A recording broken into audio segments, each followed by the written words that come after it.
नमस्कार। मैं अभी 12 जिला कलेक्टर के सामने खड़ा हूँ। चुनाव के जस्ट बाद में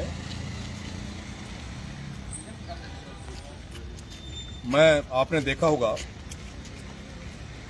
कि चुनाव के दूसरे दिन मैं बाबा खाटू श्याम के दर्शन करने गया। उसके बाद मैं शंकराचार्य जी से मिला और उसके बाद में मैं राजनीतिक परिदृश्य के तहत भाई चंद्रशेखर आज़ाद, हनुमान जी बेनीवाल साहब से मिला।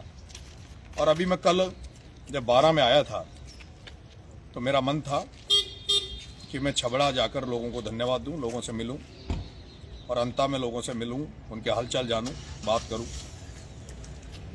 लेकिन 12 में आने के बाद अभी कल से मैं जब गांव में घूम रहा हूं, लोगों से मिल रहा हूं, तो एक बड़ी समस्या मेरे सामने यहाँ 12 में नजर आई और वो समस्या है खाद की किल्लत। जब मैं चुनाव लड़ रहा था तब इस हाड़ौती में अन्नदाता डीएपी के लिए दर दर की ठोकरें खा रहा था, लाइनों में लग रहा था, पुलिस की लाठियां खा रहा था।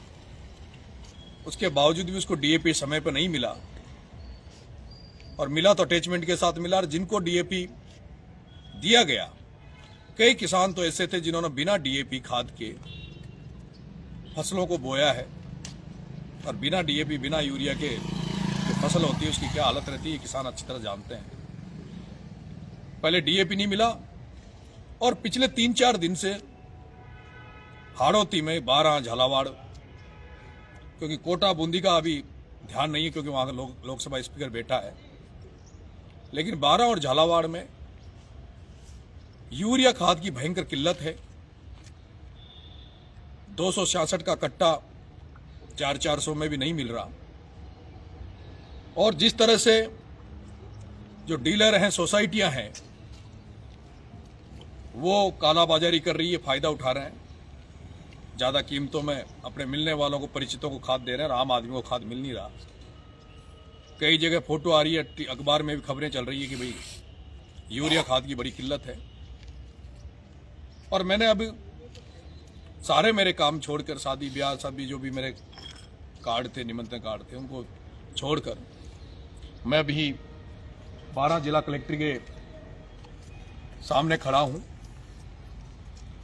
बिना किसी तैयारी के, बिना किसी लोगों को सूचित किए। मैं अकेला मेरी गाड़ी में बिस्तर लेके आया हूं। जिला प्रशासन से भी अवगत कराना चाहता हूं कि मुझे इस लाइव के माध्यम से इसी से मुझे धरने की परमिशन दी जाए। हम अभी एप्लीकेशन लगा देंगे। मैं बिस्तर साथ में लेके आया हूं। अभी यहां पर इसी वक्त खाद की किल्लत के खिलाफ तुरंत प्रभाव से 12 जिला प्रशासन यूरिया खाद की व्यवस्था करे, अन्यथा मैं अभी धरने पे बैठा हूं। और अगर जल्दी ही यूरिया खाद की किल्लत को खत्म नहीं किया गया तो नरेश मीणा भूख हड़ताल, आमरण अनशन पर यहां पर बैठेगा। मैं आसपास के जो भी 12 जिले के आसपास के जो भी गांव में मेरे शुभचिंतक बैठे हैं, जो भी साथी बैठे हैं, उनसे आग्रह करूंगा कि आपके इस भाई की जो अन्नदाता की लड़ाई लड़ने यहां आया है 12 कलेक्ट्री पे, किसानों की लड़ाई लड़ने जो 12 कलेक्ट्री पे आया है, इसकी मदद करने, आप आशीर्वाद देने 12 कलेक्ट्री पे जरूर पधारना। मेरे साथ हमारे किसान नेता भाई साहब दीनबंधु जी धाकड़ साहब हैं, पूर्व प्रधान रामेश जी हैं, इनसे भी मैंने बात की कि भाई इस तरह के हालात है। मनीष जी हमारे पूर्व छात्र संघ अध्यक्ष गवर्नमेंट कॉलेज कोटा, मनीष जी मीणा है।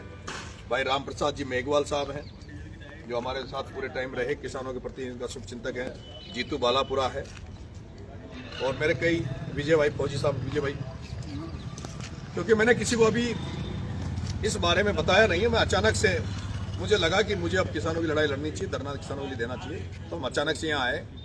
मुझे विश्वास है, लेकिन आज तो नहीं, मैं आज अकेला रहूंगा रात भर यहाँ।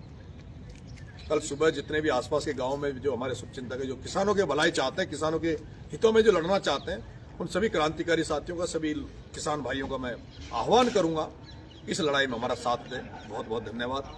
वो बिस्तर होगा ना अपना, तो अभी तो यही लगा दो, फिर कोई प्रशासन कहाँ की परमिशन देगा तो आप बैठे। गांधी जी की मूर्ति के आगे लगाओ, यहाँ लगाओ, यही लगाओ। गांधी जी की यही लगाओ।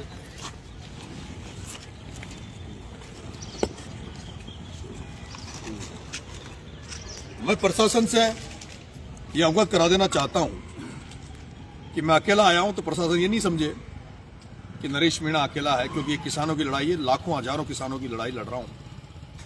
और इस लड़ाई को हल्के में ना ले, कि प्रशासन तुरंत प्रभाव से एक्शन में आए, एक्टिव हो और इस खाद की किल्लत को खत्म करे। धन्यवाद।